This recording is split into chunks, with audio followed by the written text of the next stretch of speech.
ergonomics in general, how you, let me bring this down a little bit for people to see. So when you're typing and things like that, you want to have your elbows in against the body. Let me stand for you. Elbows in, okay, and roughly about here. If they're out in front of you, you're going to lean. If they're back too far, you're going to have trouble. If they're down here at your waist, you're going to have trouble. When you're sitting in your bed at night and you're all like this, you're going to have a little bit of trouble. So the concept behind ergonomics is looking at the body as a spring. Okay, and it's S-shaped coils, if that makes sense. So you've got this spring mechanism that is allowed to compress, and it handles gravity. Gravity's the one stress that never leaves us. It's always pulling down. If you're sitting like I am right now, gravity is pulling me down. If I'm standing, it's pulling me down. If I'm laying down, it's pulling at my neck, my back, and my hips into the bed, into the couch, whatever you're sitting on.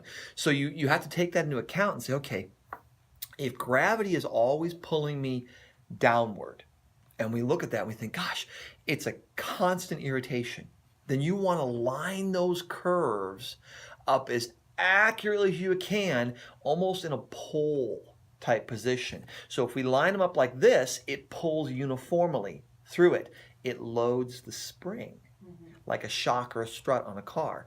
If you lean that pole forward, I'm working over my desk, now gravity doesn't pull here, it pulls here, here, and here, and it drags it further forward. So your muscles in your back and your neck start pulling back. They start doing this number. Well, then they have to get tight because there's nothing underneath here holding it up. You're not propping it, right? Like people would. So the more your head and your shoulders get out front of your hips, where you start leaning a little bit, you start gradually increasing the weight of the body. And there's actually a proportion or a ratio that you can do.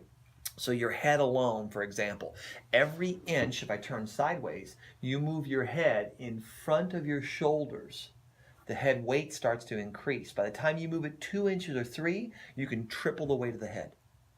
So the head can feel like it's 30, 40 pounds when your neck's out like this. So think like a laptop. If you move your arms out in front of you, they're heavy.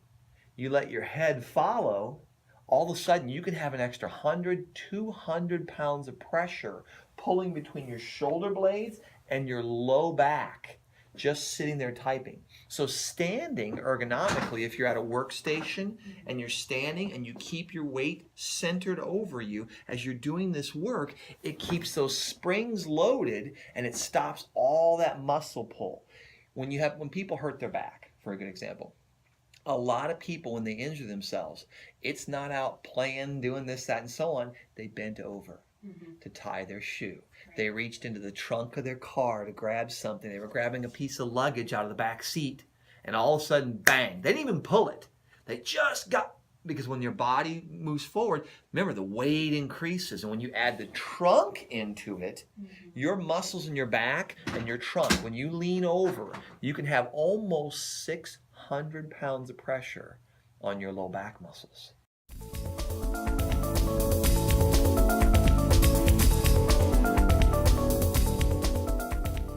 Not as much, right? So the type is not that critical. It's really how you physically are doing it. You see people doing new things now ergonomically are the balls, right? The big exercise ball. You sit on it because you'll fall off of it if you don't balance yourself.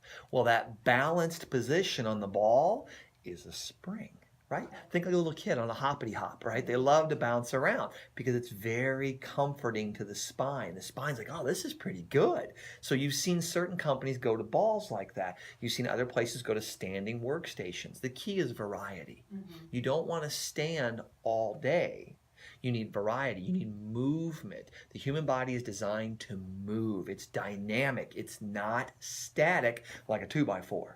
It's designed to move, and that movement forces muscles turn on, turn off, turn on, turn off, turn on, turn off. And that constant on and off is how the body stabilizes itself. It gets stronger, and it's allowed to adapt and change and stay dynamic versus static.